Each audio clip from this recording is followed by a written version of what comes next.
اللہ من الشیطان الرجیم بسم اللہ الرحمن الرحیم۔ آج بفضل تعالی ہمارا لیکچر نمبر 68 ہے اور آیت نمبر سورۃ النساء کی 127 to 141 تک بیان ہوگا۔ ان آیات کے اندر جو پہلی آیت ہے 127، وہ آیت مبارکہ بھی ایک بہت زیادہ اہمیت دہ ایشو ہے اور اس کو اللہ تبارک و تعالیٰ نے ڈسکس کیا ہے اور جو اس کے اندر مسائل تھے ان کو حل فرما دیا ہے۔ سورۃ النساء کی جب ابتدا ہوئی تھی تو ہم نے وہاں پہ ایک آیت مبارکہ پڑھی تھی، وَإِنْ خِفْتُمْ أَلَّا تُقْسِطُوا فِي الْيَتَامَى، کہ اگر تمہیں خوف ہو کہ تم یتیم بچیوں میں عدل و انصاف نہ کر سکو گے تو اس صورت کے اندر تم اس طرح کرو کہ ان کے ساتھ انصاف میں قائم ہو جاؤ۔ دیکھو ذرا ویڈیو آن ہے، لال لال ہے، تو ان کے ساتھ انصاف کے ساتھ قائم رکھو گے رشتہ تو پھر اس صورت کے اندر تمہیں نفع ملے گا۔ لیکن اگر تم نے ان کے ساتھ انصاف کے ساتھ نظام نہ کیا تو تم ان کے ساتھ نکاح نہ کرو۔ اب یہاں پہ اللہ تبارک و تعالیٰ نے ایک ایشو ہائی لائٹ کیا ہے کہ ایک بچیاں ہوتی ہیں یتیم۔ زمانہ جاہلیت کے اندر اس طرح تھا کہ لوگ کیونکہ یتیم جو بچی ہے اس کے ساتھ بندہ کیوں نہیں نکاح کر سکتا، اللہ تبارک و تعالیٰ نے کیوں منع کیا ہے؟ وہ اس وجہ سے کہ پہلے تو وہ بچپن میں پرورش کرتے، بعد میں ان کے ساتھ نکاح کر لیتے اور ان کو حق مہر بھی نہ دیتے، یعنی وہ پرورش کو ہی حق مہر بنا لیتے، یا دیتے تو بالکل تھوڑا سا اور ان کی وراثت بھی کھا جاتے ان کو نکاح میں لے کے۔ تو اللہ تبارک و تعالیٰ نے کہا کہ تمہارے لیے ہم اس مسئلے کو اس طرح کنڈیم کریں گے اور اس طرح اس کی حفاظت کریں گے کہ تم اس طرح کرو کہ ہیں تو چاہے نامحرم، تمہارا نکاح ان کے ساتھ ہو سکتا ہے لیکن بہتر یہ ہے کہ یتیم بچیوں کی پرورش کرو، ان کو بڑا کر کے ان کا کسی اور کے ساتھ نکاح کرواؤ۔ اب اگر کسی اور کے ساتھ نکاح ہوگا تو کل کو اگر اس کا خاوند اس پر زیادتی کرتا ہے تو اس کے پاس ایک بیک موجود ہوگی، وہ تم ہوگی۔ تو لہٰذا اس صورت میں تم اس طرح کرو کہ ان کا کسی اور کے ساتھ نکاح کروا دو تو وہ تمہارے لیے زیادہ بہتر ہے۔ لیکن اگر تم یہ والا معاملہ نہیں کرنا چاہتے، تم خود کرنا چاہتے ہو، لیکن اگر تم صحیح طرح چلو گے درست طریقے کے ساتھ پرہیزگاری کے ساتھ تو اس صورت میں تمہیں نکاح کرنا جائز ہے، یعنی ان کے لیے بھی جائز ہے۔ لیکن وہ منع اس وجہ سے کیا کیونکہ بعد میں یہ نکاح کر کے اس کے اوپر زیادتی اگر کریں تو بچیاں پھر کدھر جائیں؟ وہ نہ اس طرف کی رہیں گی نہ اس طرف کی، وہ ایسے جیسے شوہر موجود ہے یا نہیں بلکہ ان کے ساتھ زیادتی کرتا جا رہا ہے، یعنی کہ مارتا ہے پیٹتا ہے، اور پھر اس کے بعد اب ان کے پاس کوئی بیک بھی نہیں ہے کہ جانے کے قابل بھی نہیں۔ تو لہٰذا یہ اللہ تبارک و تعالیٰ نے اس مسئلے کو بھی یہاں پہ کنڈیم کر دیا۔ اسی کا فتویٰ یہاں پہ قرآن مجید کے اندر بیان ہوا ہے۔ فرمایا وَيَسْتَفْتُونَكَ فِي النِّسَاءِ، اور آپ سے عورتوں کے بارے میں فتویٰ مانگتے ہیں۔ قُلِ اللَّهُ يُفْتِيكُمْ فِيهِنَّ، تم فرما دو کہ اللہ اور جو کتاب تمہارے پاس ہے جس پر تلاوت کی جاتی ہے وہ جو تلاوت ہوئی تھی، وَمَا يُتْلَى عَلَيْكُمْ فِي الْكِتَابِ فِي يَتَامَى النِّسَاءِ اللَّاتِي لَا تُؤْتُونَهُنَّ مَا كُتِبَ لَهُنَّ وَتَرْغَبُونَ أَن تَنكِحُوهُنَّ، فرمایا تم فرماؤ کہ اللہ اور جو کتاب تمہارے سامنے تلاوت کی جاتی ہے یعنی قرآن مجید، وہ تمہیں ان عورتوں کے بارے میں فتویٰ دیتے ہیں کہ ان کے مکمل حقوق ادا کرو، اور ان یتیم لڑکیوں کے بارے میں جنہیں تم نے ان کا مقرر کیا ہوا حصہ نہ دیا، یعنی ان کو جو ان کا مقرر کیا ہوا حصہ تھا میراث سے وہ تم نہیں دیتے تھے، تو اس کو کنڈیم کیا۔ اور اس کے بعد فرمایا اور ان سے نکاح کرنے سے بے رغبتی کرتے ہوئے، یعنی ان سے نکاح نہیں کرنا چاہتے اس وجہ سے، تو فرمایا حکم یہ دیتا ہے کہ تم یہ کام نہ کرو،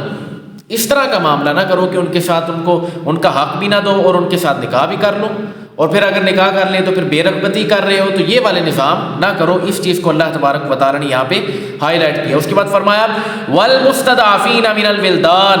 اور کمزور بچوں کے بارے میں فتویٰ دیتا ہے کہ ان کے بھی حقوق مکمل طور پہ ادا کرو۔ وَأَن تَقُومُوا لِلْيَتَامَى بِالْقِسْطِ، اور یتیموں کے حق میں انصاف پر قائم رہو، یعنی جو یتیم بچیاں ہیں یتیم ہیں ان کے ساتھ جو نظام چلانا ہے تم نے وہ انصاف کے ساتھ برابری کے ساتھ۔ اور اس کے بعد فرمایا وما تفعلوا من خیر فإن اللہ کان بہ علیما، اور تم جو نیکی کرتے ہو تو اللہ اسے جانتا ہے۔ اللہ تبارک و تعالیٰ سے وہ نیکی چھپی ہوئی نہیں ہے، بلکہ اللہ تبارک و تعالیٰ تو اس نیکی کو جانتا ہے۔ تو اسی آیت مبارکہ کے تحت کہ یتیم کی پرورش کرنا، اس کے جو فائدے ہیں، تو ابن ماجہ کے اندر نبی علیہ السلام کا ایک فرمان موجود ہے کہ بیواؤں اور مسکینوں پر خرچ کرنے والا ایسے ہی ہے جیسے وہ راہ خدا میں خرچ کر رہا ہے، اور اللہ کے راہ میں جہاد کرنے والے کی طرح ہے، اور دن میں روزے رکھنے والے کی طرح ہے، اور رات کو اٹھ کے قیام کرنے والوں کی طرح ہے۔ تو لہٰذا اس وجہ سے بیواؤں، یتیموں، مسکینوں، ان پر بھی اخراجات کرنے چاہیے، اس کے ساتھ بندے کو بہت زیادہ اجر و ثواب ملتا ہے۔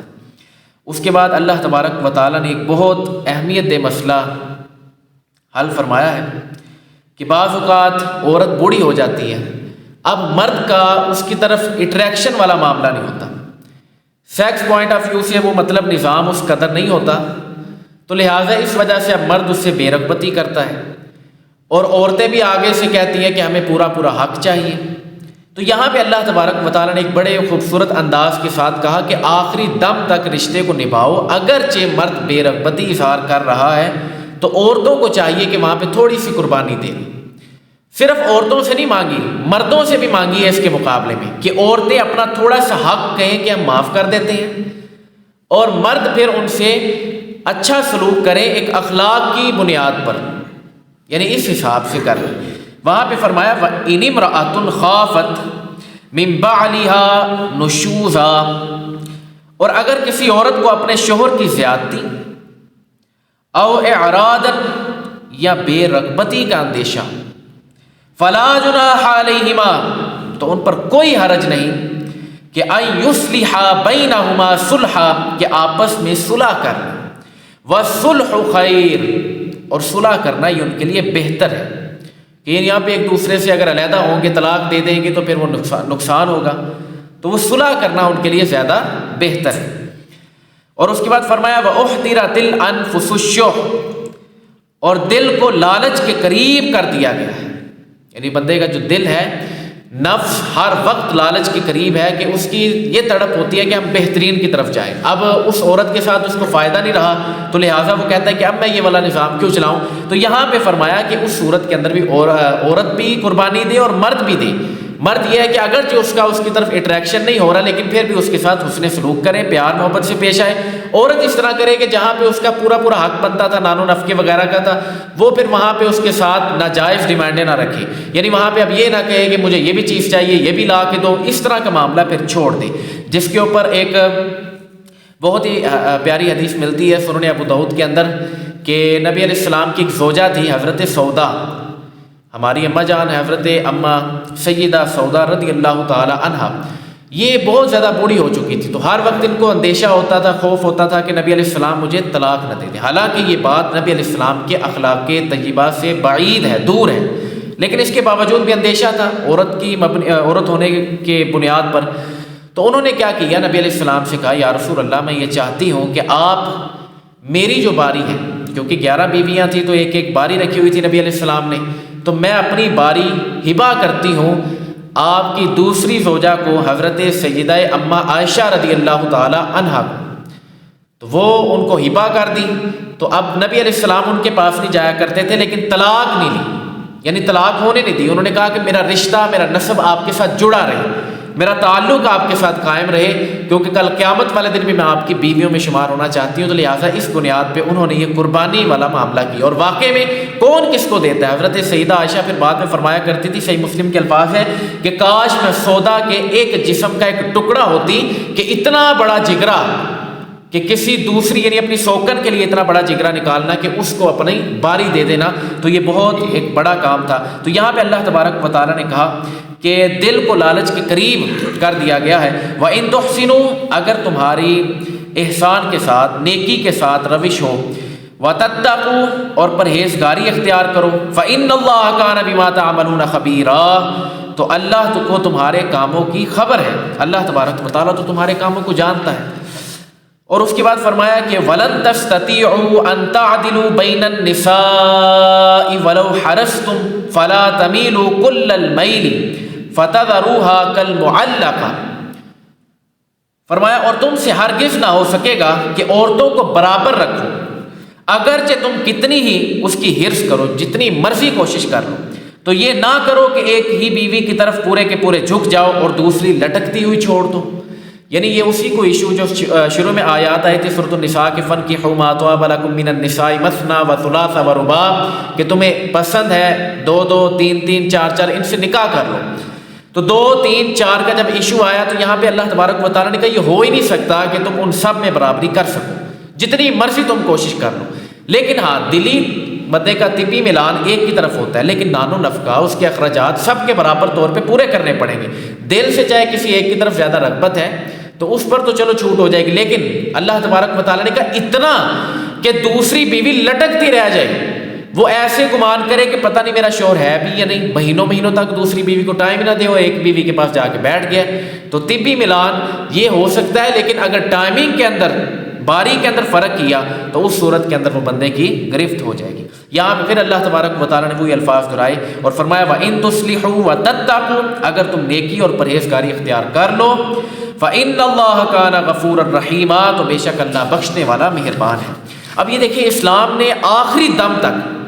طلاق کے قریب نہیں جانے دیا۔ وجہ کیا ہے؟ سنن ابو داؤد کے اندر حدیث ہے، حضرت عبداللہ ابن عمر سے روایت ہے، فرماتے ہیں نبی علیہ السلام نے ارشاد فرمایا کہ حلال کاموں میں سب سے زیادہ ناپسندیدہ کام،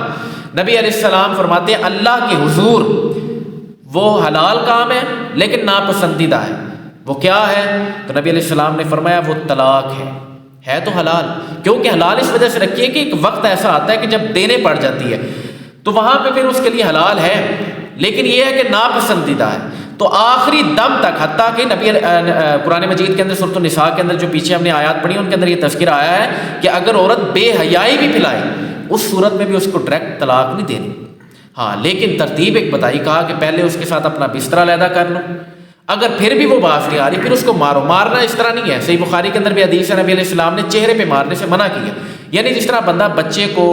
ڈانٹتا ہے اور اس کو تھوڑا سا تھاپڑی وغیرہ لگا دیتا ہے کہ یار یہ والا کام نہ کرو، تو اس حد تک اگر پھر بھی نہ مانے یا مان ہی نہیں رہی آخری دم تک تو پھر اس کا آخری حال تو طلاق ہے۔ تو اسی وجہ سے اس کو حلال تو رکھا گیا ہے لیکن آخری دم تک کہا گیا ہے کہ یہ نہیں کہ 2 منٹ میں طلاق دی ماری اور وہ کام ختم۔ لیکن اب یہ جو آیت مبارکہ ہے سورۃ النساء کی آیت نمبر 130، اس کے اندر اللہ تبارک و تعالیٰ نے ایک ایسا ایشو بیان کیا کہ آخری حد ہو جاتی، یہ نہیں کہ اب جب معاملہ زیادہ خراب ہو تو بہترین حال یہ ہے کہ شروع میں پھر طلاق لے لی جائے۔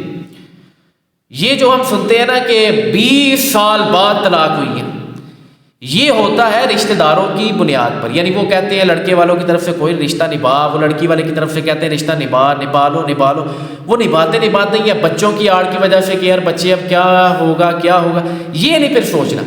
جب آخری حالت پہنچ گئی ہے، یعنی حال ہی نہیں ہو رہا، یا عورت بے انتہا اب یعنی انتہا بالکل فل آخر دم تک اس نے بے حیائی پھیلا دی ہے، تو اب اس کے اندر ہم بندہ کیا کریں؟ حیا اس کی باقی نہیں رہ گئی، تو اب اس صورت کے اندر اب کرنا تو ہے، پیچھے تو کرنا ہے اس کو۔ تو اس کے بارے میں اللہ تبارک و تعالیٰ نے یہاں پہ پھر ایک بہت ہی خوبصورت اسلام نے ایک پوائنٹ آف ویو دیا، کہا کہ وَإِن يَتَفَرَّقَا يُغْنِ اللَّهُ كُلًّا مِّن سَعَتِهِ، اور اگر وہ میاں بیوی دونوں جدا ہو جائیں تو اللہ اپنی وسعت سے ہر ایک کو دوسرے سے بے نیاز کر دے گا۔ یہ نہ سمجھے کہ وہ عورت مرد ہی کی محتاج تھی یا وہ مرد اسی عورت کا محتاج تھا، بلکہ اللہ تبارک و تعالیٰ ان دونوں کو وسعت عطا فرمائے گا، اور وسعت اس طرح ہوگی کہ اس عورت کے لیے اچھا بہترین خاوند کا انتظام ہو جائے گا بعد میں، اور اس مرد کے لیے بہترین بیوی کا انتظام ہو جائے گا اگر بالکل ان کی آپس میں نہیں نبھ رہی۔ یہ بالکل اینڈ والا معاملہ ہے، نہیں تو پہلے بہت سی ترتیب چل چکی ہے۔ وَكَانَ اللَّهُ وَاسِعًا حَكِيمًا، اور اللہ وسعت والا، حکمت والا ہے۔ دیکھیں جب اینڈ ہو جاتا ہے بالکل بندہ سوچتا ہے کہ یار اس سے تو اچھا مجھے کچھ مل نہیں سکتا، تو صحیح مسلم کے اندر میں نے اس دن بھی حدیث مبارکہ سنائی تھی کہ حضرت ام سلمہ جو ہماری اماں جان ہیں، انہوں نے روایت کی ہے، فرماتی ہیں کہ جب کوئی مصیبت پہنچے تو یہ دعا پڑھ لیا کرو، انا للہ و انا الیہ راجعون، اللہم اجرنی فی مصیبتی و اخلف لی خیرا منہا، یہ الفاظ دہراتے رہا کرو. جو مصیبت آپ پر آئی ہے اس کا اجر بھی ملے گا اور اس مصیبت کے بدلے میں اللہ اس سے بہترین چیز عطا فرمائے گا. ام سلمہ فرماتی ہیں میرے جو خاوند تھے ابو سلمہ، مجھے گمان تھا کہ ان سے اچھا مجھے خاوند اور کوئی نہیں مل سکتا، لیکن وہ وفات ہو گئی ان کی. اب اس کے بعد میں نے جب یہ دعا وغیرہ بار بار پڑھی تو مجھے اس کے بدلے میں اجر تو ملا ہی ملا، لیکن جو اس کے بدلے میں مجھے چیز ملی نا وہ یہ ملی کہ میں نبی علیہ السلام کے عقد میں چلے گئی، نبی علیہ السلام کے نکاح میں. تو ان سے بڑھ کے اور کیا ہو سکتا تھا؟ تو لہٰذا یہ ضروری نہیں ہے کہ جہاں پہ اڑ گئے ہیں تو وہیں پہ، لیکن ہاں آخری دم تک، کیونکہ ایک پورا نازک رشتہ ہے اور نکاح یہ ایک ہی مرتبہ بہترین طریقے کے ساتھ کیا جاتا ہے، بار بار نہیں ہوتا. تو لہٰذا اسی کے اندر پورے کے پورے نبھانے کی کوشش کی جائے آخری دم تک. اس کے بعد اللہ تبارک و تعالیٰ نے فرمایا وَلِلَّهِ مَا فِي السَّمَاوَاتِ وَمَا فِي الْأَرْضِ، اور اللہ ہی کا ہے جو کچھ آسمانوں میں ہے اور جو کچھ زمین میں ہے. یہ نہ سمجھو کہ وہ میاں بیوی آپس میں ان کی بان نہیں رہی تو اب کیا نظام چلے گا. تو اللہ تبارک و تعالیٰ نے کہا جو کچھ آسمانوں اور زمین میں وہ اللہ ہی کا ہے. وَلَقَدْ وَصَّيْنَا الَّذِينَ أُوتُوا الْكِتَابَ مِنْ قَبْلِكُمْ وَإِيَّاكُمْ أَنِ اتَّقُوا اللَّهَ، اور بے شک ہم نے ان لوگوں کو جنہیں تم سے پہلے کتاب دی گئی اور تمہیں بھی تاکید فرما دی ہے کہ اللہ سے ڈرتے رہو. وَإِن تَكْفُرُوا فَإِنَّ لِلَّهِ مَا فِي السَّمَاوَاتِ وَمَا فِي الْأَرْضِ، جو پہلے تھے ان کو بھی تاکید فرمائی ہے اور تمہیں بھی تاکید فرمائی ہے. لیکن فرمایا کہ جو کتاب، اب اس کے بارے میں کیا فرمایا؟ فرمایا اور اگر نہ مانو، یعنی وہ کتاب کے حکم کو نہیں مان رہے، تو بے شک اللہ ہی کا ہے جو کچھ آسمانوں میں ہے اور جو کچھ زمین میں ہے.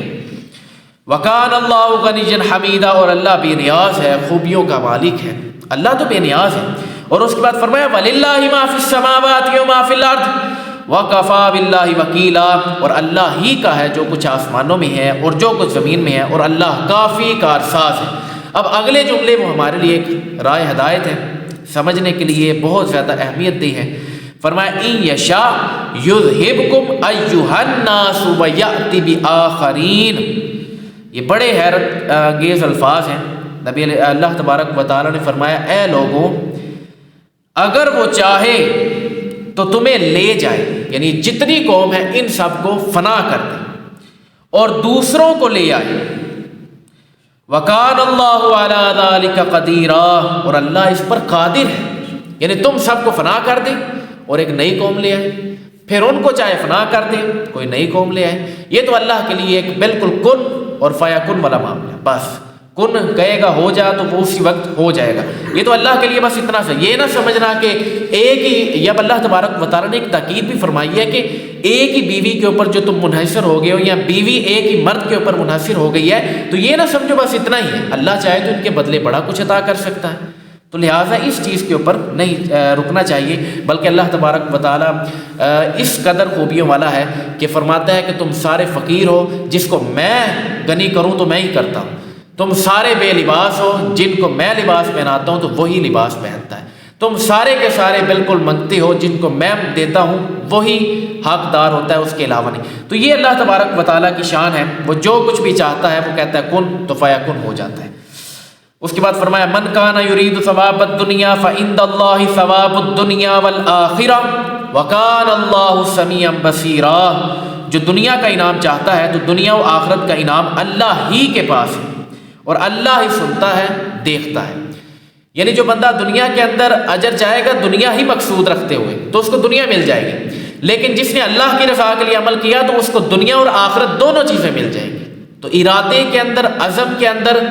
اور نیت کے اندر آپ کا دار و مدار ہے، اسی کے مطابق آپ کو عمل ملے گا، یعنی اس کی جزا ملے گی. اس کے بعد فرمایا یا ایھا الذین آمنوا کونوا قوامین بالقسط شہداء للہ.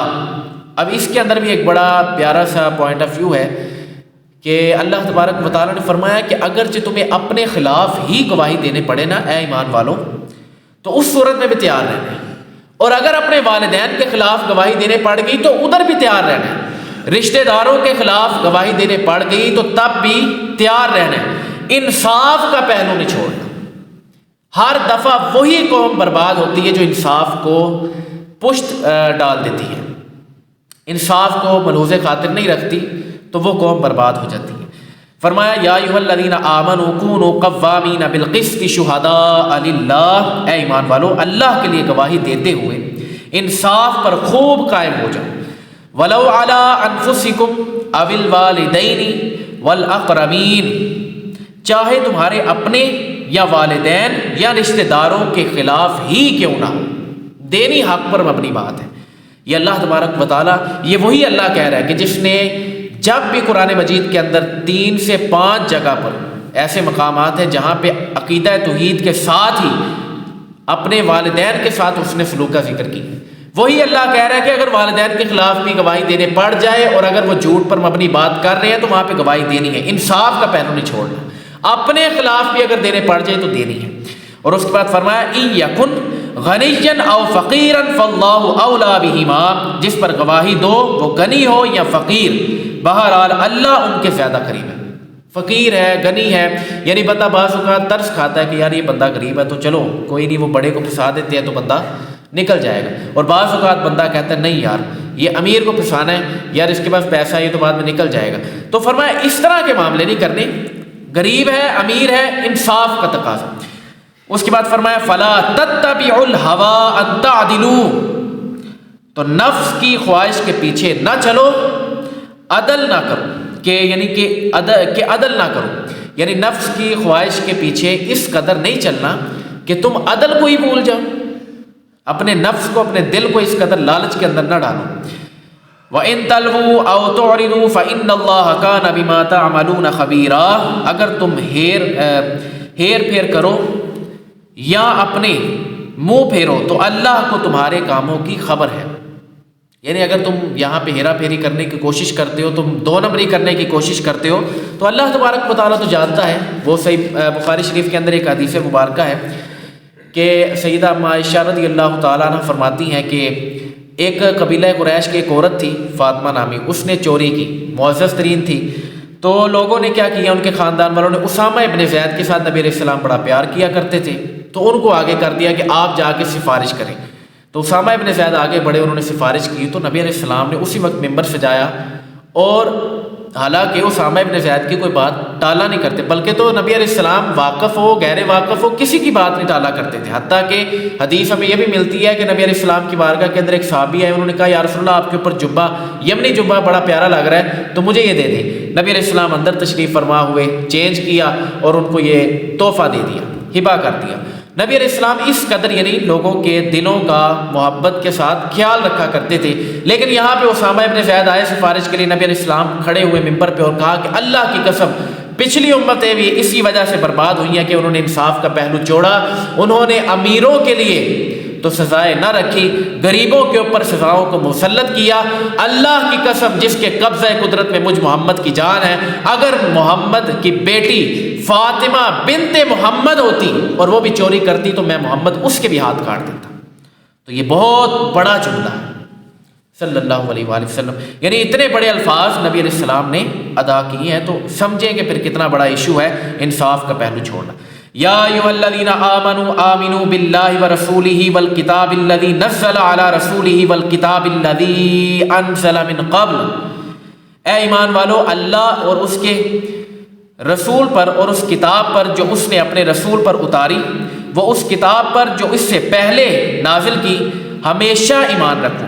وَمَن يَكْفُرْ بِاللَّهِ وَمَلَائِكَتِهِ وَكُتُبِهِ وَرُسُلِهِ وَالْيَوْمِ الْآخِرِ فَقَدْ ضَلَّ ضَلَالًا بَعِيدًا، یعنی ان کتابوں پر یعنی قرآن مجید پر اور سابقہ تمام کتابوں پر ایمان رکھنا ہے، اور جو اللہ اور اس کے فرشتوں اور اس کی کتابوں اور اس کے رسولوں اور قیامت پر ایمان نہ رکھے اور ان کو نہ مانے تو وہ ضرور دور کی گمراہی میں، یعنی ان چیزوں کو ماننا ضروری ہے، قرآن مجید کو بھی اور سابقہ کتابوں کو بھی، انبیاء، رسول، فرشتے، ان سب پر ایمان لانا لازمی ہے، یہ ضروریات دین میں داخل ہے۔ ان الذین آمنوا ثم کفروا ثم آمنوا ثم کفروا ثم ازدادوا کفرا لم یکن اللہ لیغفر لهم ولا لیہدیہم سبیلا، بے شک وہ لوگ جو ایمان لائے پھر کافر ہوئے، پھر ایمان لائے پھر کافر ہوئے، پھر اور کفر میں بڑھے، اور اللہ ہرگز نہ انہیں بخشے گا نہ انہیں راہ دکھائے گا۔ بعض کہتے ہیں کہ یہ آیت مشرکین کے بارے میں ہے، یعنی کافروں کے بارے میں، کہ وہ ایمان لائے اور پھر اس کے بعد اس کے اندر دوبارہ اسلام کے اندر داخل ہوئے پھر مشرک ہو گئے، تو یہ والی جو روش ہے اس کو بھی اللہ تبارک و تعالیٰ نے کہا کہ بہت نہ ان کو بخشا جائے گا نہ انہیں راہ دکھائے گا۔ بعض کہتے ہیں منافقین کے بازار تو کلمہ پڑا پیچھے جا کے کفر، پھر بازار کلمہ پیچھے جا کے کفر، پھر حتیٰ کہ سخت ہو گئے۔ بعض کہتے ہیں کہ یہودیوں کے بارے میں، اور یہ قول زیادہ سمجھ میں آتا ہے، کہ پہلے حضرت موسیٰ علیہ السلام کے اوپر ایمان لائے، پھر انکار کیا ان کا، پھر اس کے بعد حضرت عیسیٰ علیہ السلام پر ان کو کہا تھا کہ ایمان لے کے آنا ہے، تو انہوں نے ان کا انکار کر دیا، یعنی ایمان لانے کے بعد ان کی کتاب کا بھی اور ان کا بھی۔ پھر اس کے بعد اب ایمان لے کے آنا چاہیے تھا نبی علیہ السلام پر، لیکن حضرت عیسیٰ علیہ السلام کا انکار کرتے ہوئے ساتھ ہی ساتھ نبی علیہ السلام کا بھی انکار کر دیا، تو کفر کے اندر اور بڑھ گئے۔ تو لہٰذا ان کے اوپر یہ زیادہ سیٹ بیٹھتی ہے، اور فرمایا اللہ تبارک و تعالیٰ ہرگز نہ انہیں بخشے گا اور نہ انہیں راہ دکھائے گا۔ اور حدیث شریف میں ہے کہ جب کوئی بندہ یعنی کافر ہے وہ بھی آ کے اگر کلمہ پڑھ لے تو اس کے سابقہ تمام گناہ معاف ہو جاتے ہیں، لیکن یہ دنیاوی زندگی کے اندر ہے۔ لیکن ایک دفعہ جو بندہ مر گیا اس حالت کے اندر کہ اس نے کفر کیا تھا، تو اس کے لیے کوئی بخشش نہیں۔ بشر المنافقین بان لهم عذابا علیما، منافقوں کو خوشخبری دو کہ ان کے لیے دردناک عذاب ہے۔ الذین یتخذون الکافرین اولیاء من دون المؤمنین، وہ جو مسلمانوں کو چھوڑ کر کافروں کو دوست بناتے ہیں۔ ایبتغون عندهم العزۃ فإن العزۃ للہ جمیعا، کیا یہ ان کے پاس عزت ڈھونڈتے ہیں؟ یعنی مسلمانوں کو چھوڑ کے کافروں کے پاس عزت ڈھونڈ رہے ہیں، تو تمام عزتوں کا مالک اللہ ہی ہے، یعنی اللہ تبارک و تعالیٰ ہی تو عزتیں دیتا ہے۔ وَتُعِزُّ مَن تَشَاءُ وَتُذِلُّ مَن تَشَاءُ، تو یہ اللہ تبارک و تعالیٰ کے ہاتھ میں ہے کہ جس کو چاہے ذلیل کر دے اور جس کو چاہے سیدھے رستے پہ رکھے۔ وَقَدْ نَزَّلَ عَلَيْكُمْ فِي الْكِتَابِ أَنْ إِذَا سَمِعْتُمْ آيَاتِ اللَّهِ يُكْفَرُ بِهَا وَيُسْتَهْزَأُ بِهَا فَلَا تَقْعُدُوا مَعَهُمْ حَتَّى يَخُوضُوا فِي حَدِيثٍ غَيْرِهِ، اور بے شک اللہ تم پر کتاب میں یہ حکم نازل فرما چکا ہے کہ جب تم سنو کہ اللہ کی آیتوں کا انکار کیا جا رہا ہے اور ان کا مذاق اڑایا جا رہا ہے، تو ان لوگوں کے ساتھ نہ بیٹھو جب تک وہ کسی دوسری بات میں مشغول نہ ہو جائیں۔ یعنی جہاں جہاں بیٹھے ہیں آپ، وہاں پہ اللہ اور اس کے رسول کی گستاخی ہو رہی ہے، آپ وہاں سے دور چلے جائیں۔ تین ہی درجے ہیں، سب سے پہلے ہاتھ سے روکیں، زبان سے، اگر وہ بھی نہیں ہوتا تو پھر دل کے اندر برا جانتے ہوئے اس مجلس کو چھوڑ دیں۔ یہ اللہ تبارک و تعالیٰ نے یہاں پہ حکم فرمایا کہ جہاں پہ دین کا مذاق اڑایا جا رہا ہے وہاں پہ یہ معاملہ کرنا ہے، جب تک کہ وہ کسی دوسری بات کے اندر مشغول نہ ہو جائے، یعنی موضوع اپنا چینج نہ کر لیں۔ اور فرمایا کہ انکم اذا مثلہم، اگر تم وہیں پہ بیٹھے رہے تو ورنہ تم بھی انہی جیسے ہو جاؤ گے۔ یعنی اگر وہیں بیٹھے ہو تو چاہے تم اس چیز پر، یعنی کہ وہاں بیٹھنا تمہارا اس چیز پر دلالت کرتا ہے کہ تم اس معاملے کے اوپر راضی ہو، تو لہٰذا تم بھی انہی کے جیسے ہو جاؤ گے۔ ان اللہ جامع المنافقین والکافرین فی جہنم جمیعا، بے شک اللہ منافقوں اور کافروں سب کو جہنم میں اکٹھا کرنے والا ہے۔ یعنی اللہ تبارک و تعالیٰ منافق اور کافر یہ دو ہی تھے، ایک تو مسلمان ہوتے ہوئے منافقت دکھا رہے ہیں اور ایک کافر ہے ڈائریکٹ، تو یہ دونوں کو اللہ تبارک و تعالیٰ جہنم میں اکٹھا فرما دے گا۔ اور اس کے بعد اللہ تبارک و تعالیٰ نے اسی آیت مبارکہ دیکھیں نا کہ مجلس کا کس طرح اثر پڑتا ہے بندے کی زندگی کے اندر، کہ ترمذی شریف کے اندر روایت ہے نبی علیہ السلام نے فرمایا کہ بندہ اپنے دوست کے مذہب پر ہوتا ہے، تو اس کو چاہیے کہ وہ دیکھے کہ وہ کس کے ساتھ دوستی لگا رہے ہیں۔ تو دوست بھی آپ نے دیکھ کے لگانے ہیں کہ نبی علیہ السلام نے اس قدر خیال کیا ہے کہ دوستی کے ساتھ بندے کا مذہب تبدیل ہو جاتا ہے۔ بعض اوقات مسلمان اور عیسائیوں کی دوستی ہوتی ہے آپس میں، اب وہ عیسائی اگر اپنے دلائل لانے پر زیادہ قابل ہو جائے، کیونکہ دونوں نے چاہے جتنا مرضی کاروبار ہو، جتنی مرضی دنیاوی باتیں ہو، آخرکار انہوں نے دین کے اوپر آ کے بات چیت تو کرنی ہے۔ اب جو دلائل زیادہ ہیوی لے آئے گا وہ جیت جائے گا، تو لہٰذا دوست کے بندہ دین پہ آٹومیٹک 5 سال بعد 10 سال بعد آ جائے گا، تو لہٰذا اس چیز کا بھی خیال رکھا جائے۔ اس کے بعد اللہ تبارک و تعالیٰ نے فرمایا الذین یتربصون بکم فإن کان لکم فتح من اللہ قالوا الم نکن معکم، منافقوں کی خصلتیں بیان کی ہیں، وہ جو تمہارے اوپر گردش زمانہ کا انتظار کرتے رہتے ہیں، پھر اگر اللہ کی طرف سے تمہیں فتح ملے یعنی مسلمانوں کو تو کہتے ہیں کیا ہم تمہارے ساتھ نہ تھے، یعنی ہم بھی تمہارے ساتھ ہی تھے، تمہارے پیٹی پر تھے، تمہارے بیلی تھی۔ وَإِن كَانَ لِلْكَافِرِينَ نَصِيبٌ، اور اگر کافروں کے لیے فتح حصہ ہو، یعنی اگر کافروں کو فتح مل گئی تو قالوا، کہتے ہیں الم نستحوذ علیکم ونمنعکم من المؤمنین، کیا ہم تم پر غالب نہ تھے اور کیا ہم نے مسلمانوں کو تم سے روکے نہ رکھا، یعنی کہ ہم تم سے غالب ہو رہے تھے مسلمان سمیت اور منافق سمیت، تو ہم نے پھر مسلمانوں کو روکا تاکہ کفار جیت جائیں، تو پھر ان کی طرف جا کے یہ بات چیت کرنے لگ جاتے ہیں۔ فاللہ یحکم بینکم یوم القیامہ، تو اللہ تمہارے درمیان قیامت کے دن فیصلہ کر دے گا۔ دنیا کے اندر جتنی مرضی عیاشیں لوٹ لو کہ تمہیں ادھر سے بھی فائدہ ادھر سے بھی فائدہ اٹھا لو، مسلمانوں کے جب مسلمان جیتیں گے تو جا کے مال غنیمت لے لو گے، کافروں کے پاس جاؤ گے تو جا کے اپنی عزت لے لو گے، جو جو تمہارا دل کرتا لے لو، لیکن اللہ تمہارا ایک دن فیصلہ فرمائے گا، اور وہ محشر کا دن اللہ تبارک و تعالیٰ نے قائم رکھا ہے۔ وَلَن يَجْعَلَ اللَّهُ لِلْكَافِرِينَ عَلَى الْمُؤْمِنِينَ سَبِيلًا، اور اللہ کافروں کو مسلمانوں پر کوئی راہ نہ دے گا، یعنی جو ہدایت اور سیدھا رستہ ہے وہ صرف اور صرف اللہ تبارک و تعالیٰ کے ہاتھ میں ہے۔ کافروں کو مسلمانوں کے مقابلے میں کوئی راہ نہ دکھے گی، نہ ملے گی، تو لہٰذا اس صورت کے اندر ہمیں چاہیے کہ منافقت سے اپنے آپ کو دور رکھیں اور سیدھے کے سیدھے ایمان کے اندر داخل رہیں، اور انہی کی خصلتوں کے اوپر جو ایمان والوں کی ہیں ان پر عمل کرتے رہیں۔ اللہ تبارک و تعالیٰ ہمیں عمل کرنے کی توفیق عطا فرمائے۔ وما علینا الا البلاغ المبین۔